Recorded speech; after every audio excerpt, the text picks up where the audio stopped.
Donovan Mitchell scored 71, and now Damian Lillard scored 71.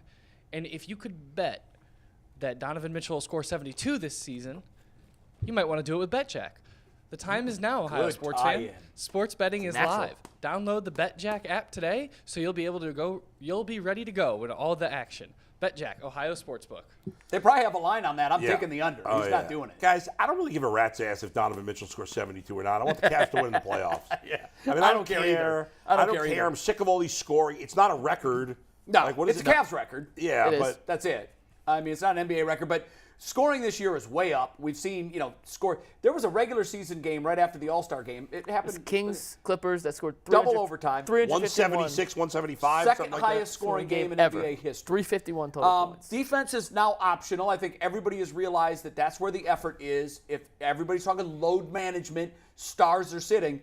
Teams also aren't playing defense anymore. Yeah. Defense in the regular season is a myth now. And even the Cavs, who last year early played it, this year early played it, they gave up 136 the other night. 145, I think. Is there ever? I mean, there was always a big difference. I think more than any other sport between regular season and postseason in basketball. It's now even more exacerbated. It is a bigger chasm now. And every year it's getting bigger. It is. I studied the line scores of these two, and I hate to give my answer, but I'm more impressed. The question is which one's more impressive. I think Lillard 71 was more impressive. Does anybody want to disagree with that? Why is that? Okay, I'll throw the numbers out there. He just put some of them up. So he did his in regulation, first of all. Yep.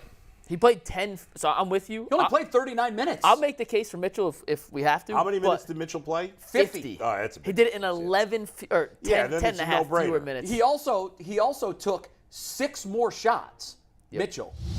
Now, the one thing that is absolutely more impressive about Mitchell's point total and game was the fact that he had 11 assists. And 8 rebounds. So he actually contributed to 98 points, was it? 98 points. 98 of their 145. I'll argue Mitchell just for the sake of arguing Mitchell here.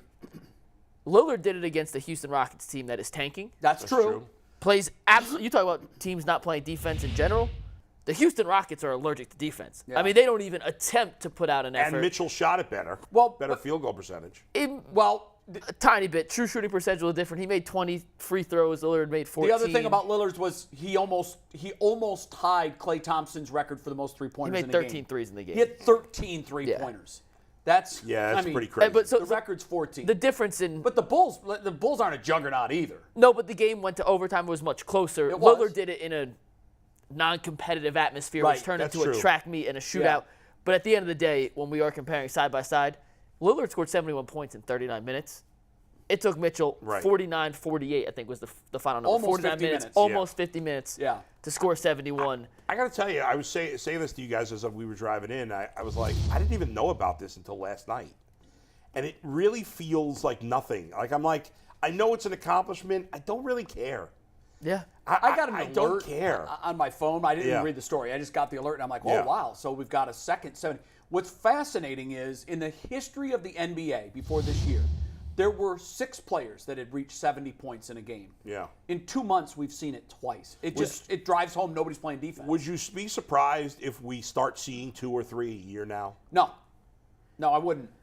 Just because nobody's nobody's playing defense. I think 70 is the new 60. In terms of individual point totals. I also think guys are more going for it than they did in the past. Things like that. It's more of a me league than a team league, for sure. Especially the other thing, in the too, regular that season. we talked about this morning. I read this early this morning, and I was like, wow. Last night was the first night of the NBA season where the leading scorer for the entire league didn't have 30 points. 29 was the single individual player high last night. Guys, so I think 30 is the new 20. I think 40 is the new 30. Yes. Now, anything over 50, I don't care when you're doing it, anything over 50 is eye-popping and very impressive. I don't know that we're going to have an 80-point game again. What did Kobe have, 81? 81. I don't think we'll see that again, but I wouldn't be I do. blown away by it. I disagree with both of what you said, Jay. I don't think that's going to become too common because we saw it twice this year in 2 months.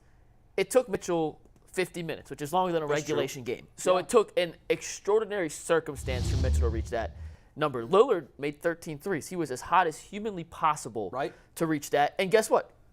the ultimate kudos to Lillard. I'm not taking anything away. That to me is otherworldly. But when you look at how many players have ever reached that number? Right. It is 8 players. I know. That's it. Michael Jordan never did it. I get it, but the game, we just said, the game is going to less and less defense in the regular season. Don't you think that trend's going to continue? And guys are more about accumulating individual stats than ever before. But at some point, and just like with the evaluation of the teams and at some point we're going to reach, this stat's absurd, by the way. I found this earlier. Career 60-point games. Lillard has 5, which is more than Jordan, and then Wilt has 61, which goes back to show when we were comparing what's more impressive, Wilt's 100-point game or Mitchell generating 98. More than 3 times the rest of the league put together. I know. And that's why when you talk about like individual dominance in the sport, like I know that Bill Russell gets all the attention, but Wilt's 100 and that stat right there. Well, Bill won, though. That's why, you know. We think of, but Bill did. But from an individual dominance in a sport. No one was more dominant Serena than Wilt. Williams, dominated female tennis. Yeah. Like I don't think I've ever seen an athlete dominate their sport. But I think, who? Katie Ledecky. Yeah, she was dominant too. But, it's swimming. It's an Olympics. It's every 4 years. Yeah, right. Yeah. But I just look at what Wilt did. A fun fact about Wilt. Wilt was also a state champion 100-yard dash, because back then it was 100 yards, and long jump champion. He was just a better athlete than everyone in that era. So doesn't matter how big he was. When we think 7-footers, we tend to think dopey, not fluid. Right. We don't think 100-yard dash champion, long jump champion. That's just... He had the combination of size and athleticism that we rarely see. Is the NBA starting to go the way of college basketball, where the regular season is almost meaningless? That's a good question. And we only care about the playoffs? I care less about the regular season than I ever have before. Yes. It is to the extent that players are taking more nights off. You're not guaranteed who's going to play in any game. You're not guaranteed you're going to see your stars. Plus 2/3 of if you include the play-in, which...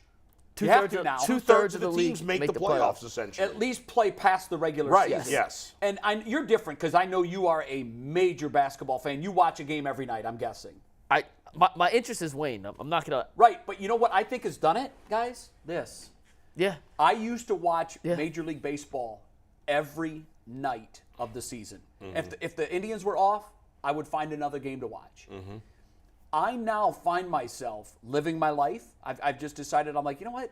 I've been a slave to this box for so many hours of my life. And as you get older, and this will happen for you, it's probably happening somewhat to you, you just realize I can keep my interest as a fan and do something else. I can go to dinner and not see a pitch and feel like I didn't miss anything because I get alerts every time there's a score change in a Guardians game. Not only that, but...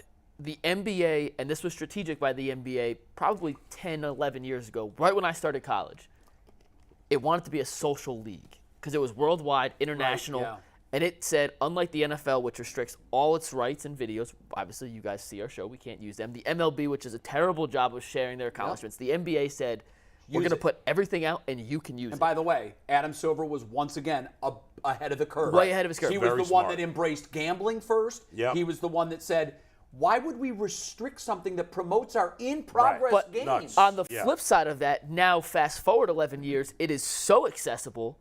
Maybe it's too accessible. You don't have to watch a game, and you could watch, and you go on Twitter, Instagram, see the dunk of the night. YouTube. You don't have to watch SportsCenter. You just go on your phone, and in 5 minutes, you can know exactly what happened in the game. You could read the box. You could read the game recap. You could look at the box score. You could see the highlights all in one page. And you don't have to watch. So it's almost become... to the flip side, where it's too accessible to, we're the regular season now. You just don't have to watch games because you know what happens. And it's the nature of the sport, too. I agree. Even I, who am a diehard baseball fan like you, watch less baseball than I used to. I mean, when I was working in New York, I would watch almost every Met, Yankee, and Cub game. Did you sleep? Not much. Did you eat? And then when I first moved here, I was watching every Indians and Cubs game. And now... I watch a lot, but I don't watch every game. And last year, I barely watched the Cubs because I knew they were going to be bad. I was like, I don't have the time. Yeah. I tell you, I've watched one college basketball game start to finish this year. I watched any. Corey was in for the Big Ten Championships last week, and Wednesday night there was a big game. Rutgers was playing Michigan. Rutgers, I think, is pretty solid in their tournament bid, but Michigan was a bubble team. It was at Rutgers, and Corey wanted to watch it, so I watched. I wanted to scream after about 8 minutes There was a 6-minute stretch where neither team scored a field They're goal. so It is the worst level of basketball I have ever seen at the collegiate level. And it's unwatchable. The reason for that is if you're good, you go to the NBA. Yeah. And the guys the best players are gone. And by the way, I was just reading yesterday, so the NBA has to decide by, I believe, this summer, or maybe it's next summer, I can't remember. Next summer. If they're going to extend Next summer. their current CBA. So they've been negotiating, and apparently negotiations are going really well, which you're so not used to hearing in sports. Yeah, I know. But one of the things that Adam Silver said is we're probably going to change the rule where you have to only be 18 instead of 19 to play in the NBA. You could go from the high school straight ranks. from high school. Which is why all those draft picks are becoming more valuable after 2025. Right, Because then it's going to be two classes. That 2025 NBA draft class, you're those right. picks Right. are like double Which cachet. means college basketball is going to get even worse. Well, the worse. drawing pool gets bigger for the exactly. NBA draft in 2025. Yeah, I'm not interested. Now, when the tournament rolls around, I will be interested because now we're talking about the best teams. But even then, it's more about the bracket sheet and the competition. Right. I think I'm definitely more interested in the NBA than I am college basketball. I always have been. But every year with the NBA, I have less and less interest in the regular season. Once the playoffs start, I'm in. I'm into it. I am too. But What's crazy about that bowl is I think the regular season's worse than ever. I think the NBA playoffs are better than ever. And it's because these teams, I agree with that. They walk through the regular season. Like you said. You're getting max effort in the playoffs. And now for 48 minutes, you are seeing two teams slog it out, fight it out. I love the adjustments game to game, which I'm excited to see how Bickerstaff adjusts in a 7-game series to seeing a team night after night after night. And the fact that, you get so accustomed not seeing defense that when you see a little defense, you're like, hey, good. Yeah, I look know. at that rotation. The other thing, too, in college basketball, which makes the tournament so great, is the immediate urgency. All the games are Game 7s. Right. And to me, there's nothing more exciting in sports than a Game 7. You give me a Game 7, I don't care if it's the NHL Stanley Cup Final, I'm in. Right. Because it's the urgency of that. It's every single possession matters. It's like baseball. Every pitch is so important in a Game 7. That's why football is king, because every game is a Game 7. Every game feels like and the Game regular. 7. It's the only sport where the playoffs is a Game 7 every game, and the regular season matters. And that's why I'm against expanding the college football playoff, but that's a discussion for another day. Yeah, it'll end up being 6. It's already going to 12. It's going to expand, but I like it at 4 because it keeps every game cap important. out at 16. Before we leave the Cavs and Donovan Mitchell in the dust, I think we'd be remiss if we didn't point out that he is currently 10 3-pointers from tying J.R. Smith's season record. Single season Cavs record. He's 11 threes from breaking it. I mean, you can average these things out. It's going to happen within 2 or 3 games. You guys want to venture a guess if it's 2, 3? Where is it? You want to start, Bull? I broke this down if you want me to start. So they're playing. They play Boston tomorrow, Detroit Saturday, Boston Monday. I say he does it against Detroit. I do too. I said late against Detroit. I said Boston Monday. I think Boston, after those early 2 regular season losses, is going to come out on fire. I think that game on Wednesday night might get a little ugly for the Cavs. He comes back with a big performance against Detroit, and then he breaks in the first quarter against Boston. He has 9 after the first 2 games, and he has 2 in the first quarter against Boston on Monday to break the record while you're texting Jason Lloyd if you're I got 4 against Boston. Specific. I think we have to write that down so we can call back to that.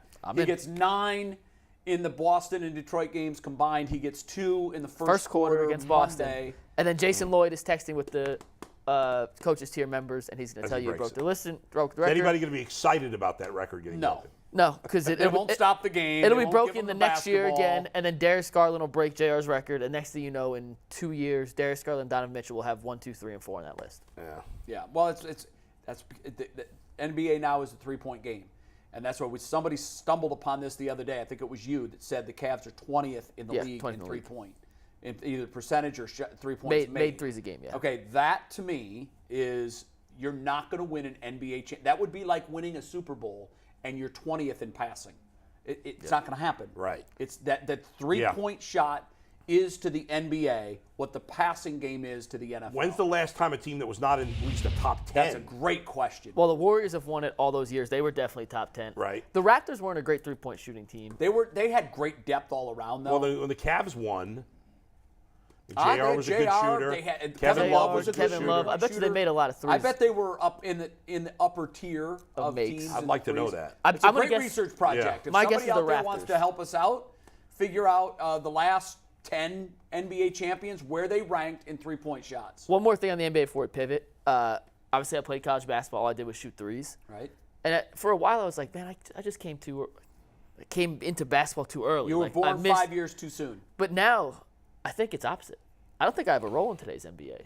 Everyone shoots. Well, you didn't have a role in yesterday's NBA either. Well, but you know what I'm saying? In like today's era, that's fair. That's Did fair. your alma mater make the D3 tournament? They did. Yeah. So you were good. My team was really good. Yeah. No, yeah. no. I mean this year. This year they made it. Yeah, Oh, yeah. okay. I actually didn't make it in my. you didn't. I was just looking at the D3 bracket. They did 'cause make it. Yep. One of the schools I did play-by-play for made it. Made it. How many teams make the D3 64. 64, Real yeah. tournament. tournament? It's a real tournament. But my point is, everyone shoots threes now. Yeah. I don't have a spot in today's game of basketball. I'm just a short guy that shoots, not the shooter. Yeah, you're right, because Everyone's a your role shooter. before was either you had great handles or you were shot. just a lights-out three. What was your field goal percent? Your three-point shooting percentage? Do you remember? Like 41%. That's pretty damn good. I was a really good shooter, Yeah, I mean that's. Really and I good. shot 97% of my shots were from three. Like I just. How many free throws did you take? You want to hear a funny free throw story real quick? Yeah. We were playing Babson my junior year, and I was coming off injury, and I didn't play a lot till my last 2 years. There was a technical late in the game, and I just got in the game. My coach was like, you shoot free throws. Like, I imagine you were 90+. very good free throw shooter. I airballed the first one by like 7 feet. Oh, so bad. Why? Nerves? Were people making fun of you? Oh my God, the crowd got on me Yeah. bad. I just came in the game, wasn't maybe taking one trip up the court, really wasn't loose. God, I don't take short. many free throws 'cause I just shoot threes. Yeah. And yeah, I airballed about 7 feet. I'll put the video on Twitter. I have it. It's pretty bad. Oh my God. It's pretty bad. Yikes. It's pretty bad.